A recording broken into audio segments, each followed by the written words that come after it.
나눌 때 마태복음 24장 9절입니다. 한 목소리로 같이 읽습니다. 그때에 사람들이 너희를 환난에 넘겨주겠으며 너희를 죽이리니 너희가 내 이름 때문에 모든 민족에게 미움을 받으리라. 아멘. 기도합니다. 자비하신 하나님, 종말의 모습들을 가지고 같이 은혜 나누게 하신 하나님께 감사합니다. 오늘도 이 시간 말씀이 선포되어지고 만날 때 아버지의 성령이 감동하여 주시고 아버지 하나님 다스려 주시기를 원합니다.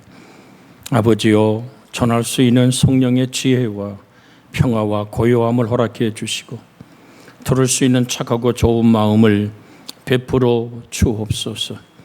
오늘도 우리 주 예수님 의지하여 찬양하오니 홀로 영광받아 주옵소서. 주 예수님의 이름으로 기도하옵나이다. 아멘. 할렐루야. 우리 앞옆으로 같이 인사합니다. 당신은 하나님의 사랑이십니다.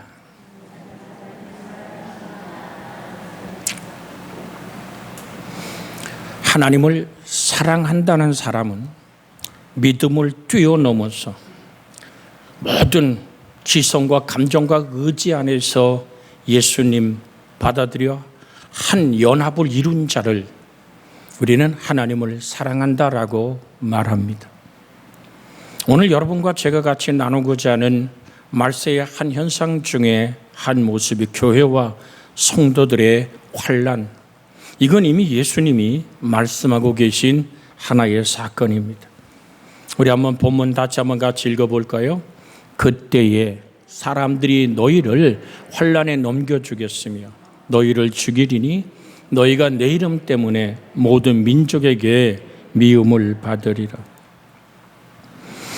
마지막 날에는 신자들이 환난에 처하고 죽임을 당하고 예수님 때문에 사람들에게 미움을 받을 것이라고 하십니다.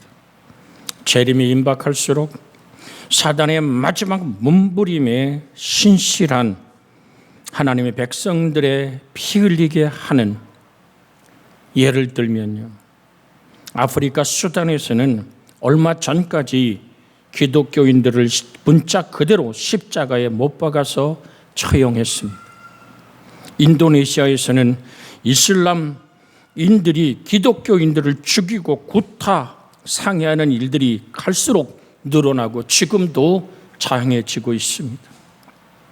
여러분, 멀리 갈 거 없이 바로 우리의 코앞에 지구상에서 가장 많은 핍박과 아픔, 반세기간 넘게 받아온 북한의 지하교인들이 오늘 당했던 일들, 아마 통일이 되고 나면 전 세계의 순교의 역사를 다시 써내려 가야만 될 것입니다.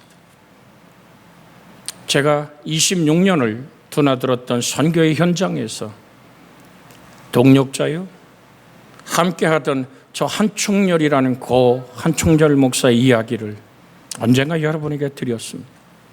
북한 땅에 지하교회를 10명 때는 13명 점저직으로 관리하던 한처 장춘에서 목회하던 한충렬 목사, 49에 북한이 보낸 그 공작원들에 의해서 온천에 올라가는 그 평평한 길에서 머리가 함몰되어 버린 모습으로, 난도로 이 목이 잘리워지는, 양쪽 목이 잘리우고 자기 차인 USB 토요타 차에서 순교했던 사건은, 제 정말 형제와 같이 지냈던, 지금 이름을 실명은 고하지 않습니다만은 그 목사가 장례를 가서 주례했던, 직접 입관에 들어가서 보았던 장면, 지금도 그 안에는 장춘을 벗어나지 못하는 가택연금 상태에서 교인들을 이끌어가는, 무엇이 과연 하나님을 섬기고 사랑하는 것일까요? 그때 굉장한 갈등을 제 동력자가 느꼈다 그래요. 교인이 한 300명 되거든요. 한춘영 목사의 관을 메고 도시로 뛰어나갈 수도 있었습니다. 그러나 기독교의 역사는 혁명이 아니라 순교하는 것. 아버지의 말씀 앞에 순종하며 그 길을, 저 오늘 흐르는 강물이 보이는 언덕에 고 한총열 목사를 매장하고 그날 밤으로 자기 차를 몰고 자기가 거처하는 곳을 7, 8시간 운전해서 돌아왔던 생생한 이야기를 저는 여러분과 함께 이 시간 다시 한번 나눕니다. 환란에 넘겨주겠고, 처소마다 총으로 교인들 앞에서 그 지도자를 죽이고 마지막 여자에게 너 한총열을 불러내라, 그럼 너 살려주겠다고 말할 때 그 시장에서 만나서 함께 타고 가던 그 여인은 어디 갔는지, 오후 2시에 교회로 전화가 왔던 이 사실들, 무엇이 우리를 그렇게 아프게 합니까? 과연 그것이 아픔이고 고난이고 핍박일까요? 여러분, 로마 시대에 바울이 순교했던 데시우스 때나 네로의 때 일어났던 일은 어떤 일입니까? 동성연애자이며 자기의 정치적인 무능을 가리기 위한 네로는 도시에 불을 지르고, 이것이 기독교인들이 한 일이라고 모든 분노를, 자기의 정치적 무능과 그 아픔을 가리기 위해서 기독교인들은 사형장에, 형장에 불러서 운동장에 불러내서 사자가 물어뜯어 때로는 죽여버리는 십자가의 형태를, 가죽을 씌워서 밤에 불을 붙였던 그 잔혹한 일들은 기독교의 역사 속에 엄연하게 흐르고 있는 하나의 사실입니다. 주님은 마태복음 5장 9절부터 오늘 이런 말씀을 합니다. 화평케 하는 자는 복이 있나니 그들이 하나님의 아들이라 일컬음을 받을 것이며, 하나님과 인간 사이에 그가 징계를 받음으로 우리가 평화를 누리게 했던 그리스도 예수의 평화가 순교의 피소리 안에서도 흘러가는 축복이 되는, 그 다음 절에 뭐라고 말합니까? 10절부터 보면 의를 위하여 박해를 받는 자는 복이 있나니 천국이 그들의 것입니다. 같이 읽습니다. 11절, 나로 말미암아 너희를 욕하고 박해하고 거짓으로 너희를 거슬러 모든 악한 말할 때에는 너희에게 복이 있나니 기뻐하고 즐거워하라. 하늘에서 너희 상이 큼이라. 너희 전에 있던 선지자들을 이같이 박해하였느니라고 말합니다. 다시 한번 10절 같이 거기에 읽어볼까요? 의를 위하여 박해를 받는 자는 복이 있나니 천국이 그들의 것입니다. 여러분, 천국이 뭘까요? 천국이라는 원어의 뜻은 이 바슬레아라고 얘기하는 천국이라는 얘기는 하나님이 통치하고 다스리는 통치 안에 들어가는 것입니다. 요한복음 14장의 말씀을 빌린다면 너희가 내 안에, 내가 너희 안에 있는, 오늘 그 말씀, 내가 천국을 예배하러 가노니 가서 예배하면 너희에게 와서 너희를 내게로 영접하여 나 있는 곳에 너희도 있어야 하리라. 주님과 함께 동행하며 하나님의 통치와 다스림 안에 있는 천국이 여러분과 제 속에 이루어진다면 의로의 박해를 받는 자는 복이 있다. 하나님의 축복의 이야기에 천국이 너희 것이라는 얘기는, 천국이 있다는 것은 지금 우리가 죽어도 좋다는 뜻입니다. 질병, 실패, 절망, 좌절, 그 어떤 박해가 우리에게 문제가 되지 않는 것은 내 속에 사는 이가 그리스도이며, 내가 이 땅을 이별하고 저 영광스러운 하나님의 나라에 들어갈 뿐 아니라 지금 하나님의 통치와 다스림이 내 안에 있기에 우리는 당당한 복 있는 자의 모습으로 아버지 앞에 세워지는 은총의 역사가 여러분과 제게 있기를, 주 예수의 재림의 강림의 나팔에 울려부는 그 순간 우리는 승리의 노래를 부르며 하나님을 영화롭게 하는, 바로 주님 재림은 우리의 승리임을 간증할 수 있는 큰 위로와 축복이 여러분과 저의 삶 속에 일어나는 수많은 박해, 넘어지고 쓰러지게 하는 모든 일들 속에서 우리는 하나님을 바라보는 믿음의 시선이 흐려지지 않기를 주 예수의 이름으로 축복해 드립니다. 갈라디아 4장 29절에 보면 그러나 때가 그때에 육체를 따라 난 자가 성령을 따라 난 자를 박해한 것 같이 이제도 그러하리라. 같이 한번 읽어볼까요? 그러나 그때에 육체를 따라 난 자가 성령을 따라 난 자를 박해한 것 같이 이제도 그러하리라. 베드로전서 4장 16절에 보면 만일 그리스도인으로 고난을 받으면 부끄러워하지 말고 도리어 그 이름으로 하나님께 영광을 돌리라고 말씀하고 계십니다.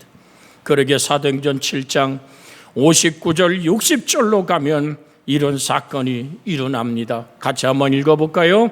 사도행전 7장 59절에서 60절입니다. 59절 같이 읽습니다. 그들이 돌로 스데반을 치니 스데반이 부르짖어 이르되 주 예수여 내 영혼을 받으시옵소서 하고 무릎을 꿇고 크게 불러 이르되 주여 이 죄를 그들에게 돌리지 마옵소서 이 말을 하고 자니라.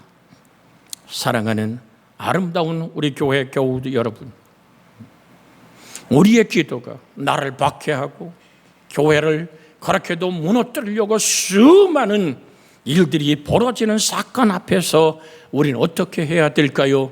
우리는 스데반처럼 자기를 돌 때리고 죽여버리고 이빨을 열고 귀를 막고 소리 지르는 무리들을 향해서 우리는 오늘도 기도에 무릎을 꿇고 크게 불러 이르되 주여 이 죄를 그들에게 돌리지 마옵소서 이 말을 하고 이 땅에 영원한 잠이 들고 부활의 날 다시 일어나 주님의 재림의 나팔이 울려버린 그 순간 생명의 부활체를 입고 아버지 앞에 서는 여러분과 제 영혼, 그렇게 행복한 고백이 여러분과 제 속에 있길 원하면 내 속에 사는 이가 그리스도인임을 정말 느끼고 고백하는, 오늘도 우리에게 다가오신 예수 그리스도의 사건을 영접하여 그 이름을 믿는 믿음의 아름다움으로 세워지기를 주 예수의 이름으로 축복해 드립니다.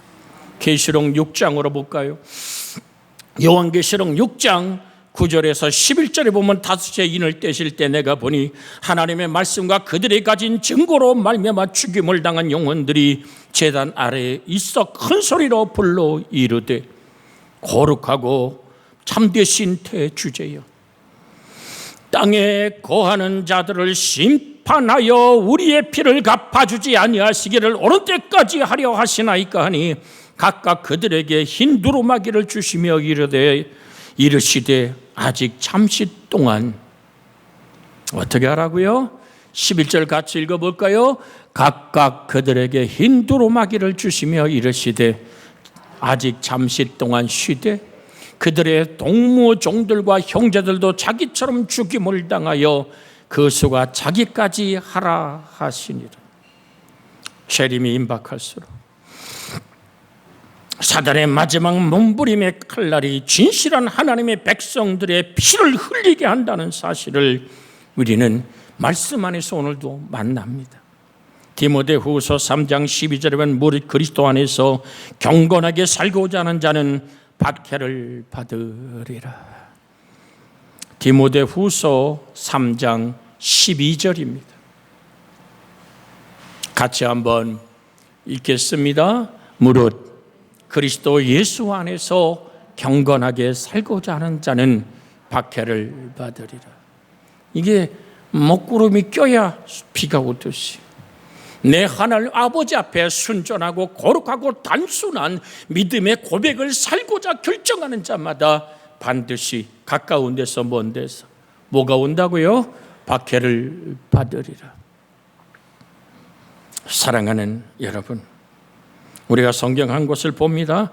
이 박해를 어떻게 견뎌낼까요? 요한계시록 12장 10절과 11절에 보면 이런 말씀이 있습니다. 또 내가 들으니 하늘에서 큰 음성이 있어 이르되 이제 우리 하나님의 구원과 능력과 나라와 또 그의 그리스도의 권세가 나타났으니 우리 형제를 참소던 자 곧 우리 하나님 앞에서 밤낮 참소던 자가 쫓겨났고 11절 읽습니다. 또 우리 형제들이 어린 양의 피와 자기들이 증언하는 말씀으로써 그를 이기었으니 그들은 죽기까지 자기들의 생명을 아끼지 아니하였도다. 무엇으로 시련과 환난의 터널을 지나갈 수 있을까요? 제가 중국 땅에 있는 목회자들과 함께 통화하면서 안타까운 소식을 들을 때가 너무 많아요. 코로나19로 인한 역병이 교회를 폐쇄시켜서 지금 7개월이 넘도록 열려진 교회도 있지만 닫혀진 교회들, 정말 우리 고향골 식당에 와서 함께 식사하며 그 추어탕을 먹으며 그 추억을 갈 때마다 얘기하던 우리 오늘 한 목사님, 이성택 목사라는 한 하나님의 종, 7개월 동안 성전에 홀로 앉아 기도하는데요, 예배당이 폐쇄되고 나니까 교인들이 전혀 예배를 못 드리고 오지 않죠. 지금 무엇을 염려하는지 아십니까? 7개월 동안 단 한 푼의 사례도 받아보지 못하고 주를 바라보며 눈물로 기도하는 한 목회자의 눈물의 이야기를 듣습니다. 그런데 그 염려가 이제 이게 풀리면 그 추운 겨울 어떻게 이 겨울을 날 것인가? 석탄을 구해야지만 예배당에 난방이 돌아갈 수 있는데 그것을 향한 이제 노인들, 젊은이들이 다 한국으로 대도시로 떠나버린 작은 시골의 그 마을에 무릎 꿇고 있는 한 목회자의 모습. 그는 오늘 사범대학을 나와서 초등학교 교사의 자격증을 갖고 있고 교사를 하다 주의 부름을 받고 하나님 앞에 무릎 꿇었던 하나님의 종입니다. 무엇을 이겨낼 수 있을까요? 예수 나를 위하여 십자가에 못 박혀 피를 쏟고 성전을 떠날 수 없는 한 목사의 몸부림치는 눈물의 이야기를 여러분에게 전해드립니다. 주의 평강 이 땅에 있고 저 땅에 있기를 주 예수의 이름으로 축복해 드립니다. 예수 그리스도의 보배란 피의 능력과 주의 부활의 승리와 하나님의 말씀을 사모하여 그 말씀을 지켜나가는 변하지 않고 흔들리지 않는 믿음에 굳게 세워진 하나님의 나라가, 천국의 통치가 여러분과 제 속에 있어지는 복의 역사들이 일어나기를 주 예수의 이름으로 축복해 드립니다. 오늘 또한 재림의 징조가 뭘까요? 사람들이 영적 무지와 방종이 시작되는 것입니다. 주님은 또 이렇게 말씀합니다. 마태복음 24장 37절에서 39절에 보면 이런 말씀이 있습니다. 노아의 때와 같이 인자의 임함도 그러하리라. 홍수전에 노아가 방주에 들어가던 날까지 사람들이 먹고 마시고 장가들고 시집가고 있으면서 홍수가 나서 그들을 다 멸하기까지 깨닫지 못하였으니 인자의 임함도 이와 같으리라. 먹고 마시고 노아의 홍수 때처럼 오늘도 이 세상 사람들의 영적인 심판에 코앞에 닥쳤음에도 불구하고 전혀 그 조짐을 깨닫지 못합니다. 세상 사람들은 주의 재림을 농담으로 여기고 전혀 준비되어 있지 않은 채로 바쁘게 살아갑니다. 눈에 보이는 세상의 화려함에 도취되어서 다가오는 영적 심판에 대하여 너무 안일하게 생각하고 있지 않습니까? 창세기로 이런 장면을 한번 볼 수 있는데요. 창세기 19장 14절에 보면 이런 장면이 등장합니다. 14절, 롯이 나가서 그 딸과 결혼할 사위에게 말하여 이르기를 여호와께서 이 성을 멸하실 터이니 너희는 일어나 이곳에서 떠나라 하되, 그 다음 줄 한번 읽어볼까요? 그의 사위들은 농담으로 여겼더라. 우리 장인이 노망 들렸나 보라고. 아니 어떻게 내가 저런 정신 나간 영감의 딸을 내가 아내로 맞을 수 있느냐고 농담으로 여겼던 심판의 불비를 맞았던 이 사건은 지금도 우리에게 그대로 부딪혀오는 현실임을 잊지 않기를 주 예수 그리스도의 거룩한 그날. 오늘 성경은 뭐라고 말합니까? 데살로니가전서 5장 2절로 4절에 주의 날이 밤에 도둑같이 이룰 줄을 너희 자신이 자세히 알기 때문이라 그들이 평안하다. 데살로니가전서 5장 2절로 4절입니다. 같이 한번 읽을까요? 주의 날이 밤에 도둑같이 이룰 줄을 너희 자신이 자세히 알기 때문이라 그들이 평안하다 안전하다 할 그때에 임신한 여자에게 해산의 고통이 이름과 같이 멸망이 갑자기 그들에게 이르리니 결코 피하지 못하더라. 형제들아 너희는 어둠에 있지 아니하며 그날이 도둑같이 너에게 임하지 아니하리니. 깨어있는 영혼, 하늘 아버지를 향하여 경고하고 마음을 두드릴 때 내 영혼을 추스려 주 앞에 깨어있는 여러분과 제 영혼이 되어지기를 주 예수의 이름으로 부탁을 드립니다. 어느 순간 내 영혼이 하나님께 부름받을지. 성경은 이미 마지막 때에 저 바벨론의 음녀의 심판을 예기하고 있습니다. 세상의 정욕을 따라 안목을 따라 즐기고 하나님의 놀라운 심판 이야기를 농담으로 듣는 자를 바벨론의 음녀라고 표현합니다. 이것이 이미 에레미야에 등장합니다. 에레미야 17장 5절에 있는 말씀 한번 같이 봅니다. 여호와께서 이와 같이 말씀하시니라. 무사람을 믿으며 육신으로 그 힘을 삼고 마음의 여호와에게서 떠난 사람은 저주를 받을 것이라. 정녕 우리의 신앙이 어디에 있단 말입니까? 이사야서 47장의 경고로 이 말씀을 보면 금방 들었던 이 음녀의 역사를 만날 수 있습니다. 같이 한번 읽습니다. 처녀딸 바벨론이여 내려와서 티끌에 앉으라. 딸 갈대하여 보좌가 없어졌으니 땅에 앉으라. 내가 다시는 곱고 아름답다 일컬음을 받지 못할 것이라. 오늘 8절부터 읽습니다. 쭉 내려가면 나옵니다만 8절부터 읽습니다. 그러므로 사치하고 평안히 지내며 마음에 이르기를 나뿐이라 나 외에 다른 이가 없도다. 나는 과부로 지내지 아니하며 자녀를 잃어버리지도 버린 일도 모르리라 하는 자여 너는 이제 들을지어다. 9절 그게 읽어요. 한날에 갑자기 자녀를 잃으며 과부가 되는 이 두 가지 일이 내게 임할 것이라. 내가 무수한 주술과 많은 주문을 빌지라도 이 일이 온전히 내게 임하리라. 여러분, 이 사건은 계시록에서 또한 만날 수 있습니다.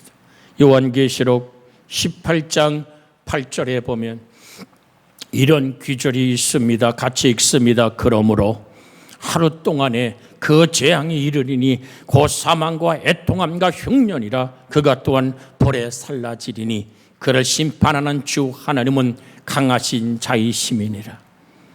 저는 여러분에게 공포심을 조정하려고 이 말씀을 전하는 것이 아닙니다.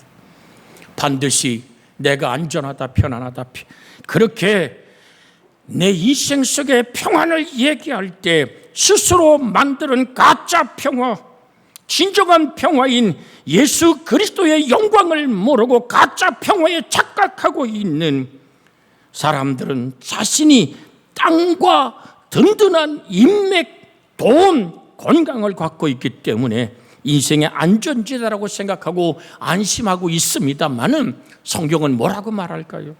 누가복음으로 보겠습니다. 누가복음 12장 19절에서 20절의 말씀 같이 한번 읽어볼까요?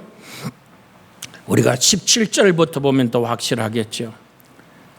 심중에 생각하여 이르되 내가 곡식을 쌓아둘 곳이 없으니 어찌할까 하고 또 이르되 내가 이렇게 하리라.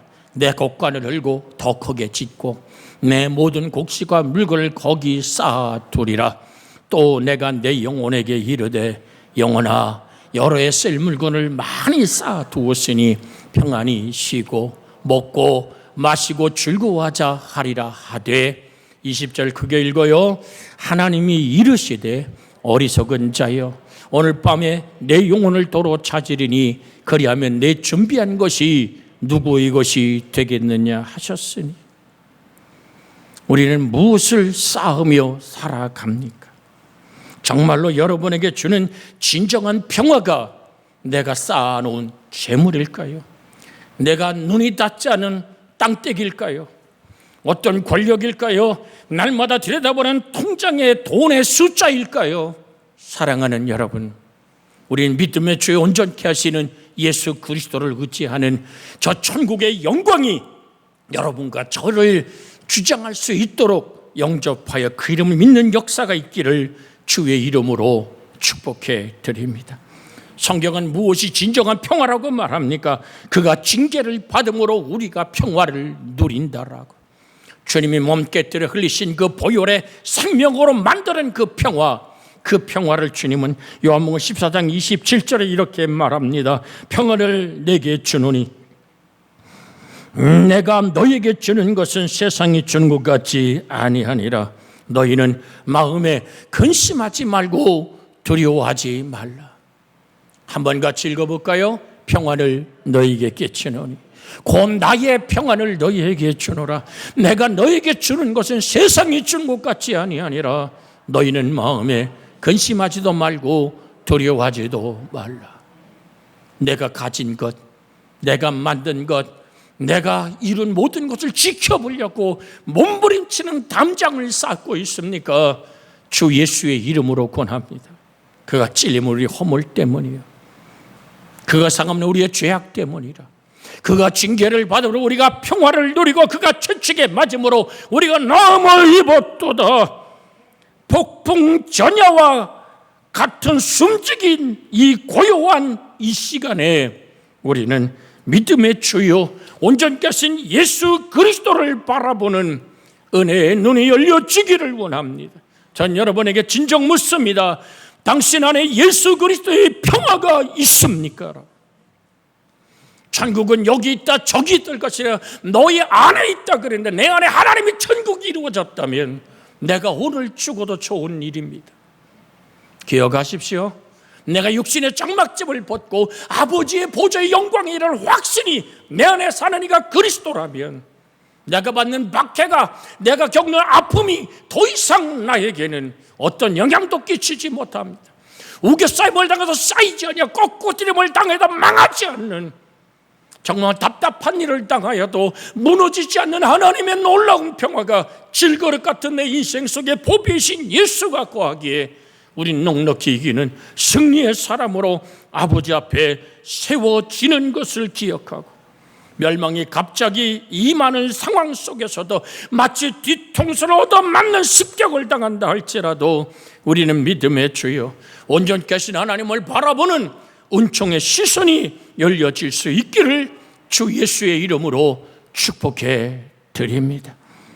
히브리서 9장 27절에 있는 말씀, 한 번 죽는 것은 사람에게 정해진 것이요 그 후에는 심판이 있으리니. 여러분, 그 심판의 기준을 주님은 뭐라고 말씀하십니까? 요한복음 12장 48절에 주님은 누가 나를 심판할 것인가를 말씀하고 계십니다. 요한복음 12장 48절 같이 한번 읽습니다. 나를 저버리고 내 말을 받지 않는 자를 심판할 이가 있으니 곧 내가 한 그 말이 마지막 날에 그를 심판하리라. 여러분 기억하십시오. 주님의 생명의 말씀은 오늘도 살아 있습니다. 천지는 없어지겠으나 내 말은 없어지지 아니하리라. 그 말씀이 심판의 그날 나의 모든 삶을 심판하는 기준이 됩니다. 그래서 우리는 어떻게 신앙생활해야 될까요? 오늘 결론적인 말씀을 마태복음 7장 22절에서 23절의 말씀으로 오늘 말씀을 결론 짓습니다. 마태복음 7장 22절에서 23절에 있는 말씀입니다. 21절부터 읽습니다.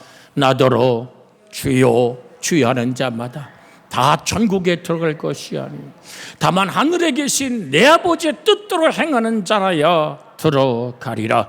그날에 많은 사람이 나더러 이르되 주여 주여 우리가 주의 이름으로 선제 노릇하며 주의 이름으로 귀신을 쫓아내며 주의 이름으로 많은 권능을 행하지 아니하였나이까 하리니 그때에 내가 그들에게 밝히 말하되 내가 너희를 도무지 알지 못하니 불법을 행하는 자들아 내게서 떠나가라 하리라. 여러분, 강릉 그리스도의 교회 교인이라고 교족부에 적을 뒀다고 천국 갈까요? 예배당을 출입한다고 천국 갈까요? 주님은 분명하게 말씀합니다. 내가 한 그 말이 마지막 날에 너를 심판하는 기준이 되리라. 우린 주의 말씀에 불법을 행한 자가 되지 않기를 주의 이름으로 부탁을 드립니다. 마저 읽습니다. 24절부터 읽습니다. 그러므로 누구든지 나의 이 말을 듣고 행하는 자는 그 집을 반석에 지은 지혜로운 사람과 같으니 비가 내리고 창수가 나고 바람이 불어 그 집에 부딪히되 무너지지 아니하나니 이는 그 주초를 반석에 놓은 까닭이요 나의 이 말을 듣고 행하지 아니하는 자는 그 집을 모래에 지은 어리석은 사람과 같으니 비가 내리고 창수가 나고 바람이 불어 그 집에 부딪힘에 그 무너짐이 심하니라. 오늘 분명하게 주님 말씀하셨어요. 요한복음 12장 48절에 나를 저버리고 내 말을 받지 않은 자를 심판할 이가 있으니 곧 내가 한 그 말이 마지막에 그를 심판하리라. 요한복음 6장 63절에 주님 말씀하잖아요. 살리는 것은 영이니 육은 뭐하다고요? 무익하니라. 내가 너에게 이른 말이 영이고 생명이니라. 살리는 것은 영이라고 말합니다. 무엇이 영이라고 요한복음 6장 63절에 말합니까? 내가 너에게 이른 말이 영이고 생명이다. 그렇다면 육이 무익하다는 말은 뭘까요? 인간의 이성이나 본능으로 영의 말씀을 깨닫는 일이 불가능하다는 뜻입니다. 성령으로 난 것만이 영을 해석할 수 있습니다. 하나님의 말씀은 인간의 이성으로 해석되지 않는 것입니다. 인간의 육체와 정신으로는 하나님의 영과 말씀을 이해하지 못한다는 것입니다. 인간이 만든 사상, 인간이 만든 철학, 종교, 예술, 과학은 하나님을 찾을 수는 없습니다. 다만 인간의 정신은 하나님께 대한 목마름의 현상만을 나타낼 뿐이기에 육은 무익하니라. 여러분, 주께서 우리에게 일러준 말이 영이고 생명임을 잊지 않기를 주의 이름으로 부탁을 드립니다. 요한복음 6장 63절의 말씀을 한번 같이 읽고 합심하여 기도합니다. 63절입니다. 같이 읽습니다. 살리는 것은 영이니 육은 무익하니라. 내가 너에게 이른 말은 영이요 생명이니라. 그 말씀을 영접하십시오. 내 지성과 감정과 의지와 철학과 그 어떠한 지성으로도 주의 거룩한 영을 깨달을 수 없습니다. 영접합니다. 그 이름을 믿습니다. 성령이여 나를 다스려 주시옵소서. 같이 기도합니다. 주여 자비하신 아버지,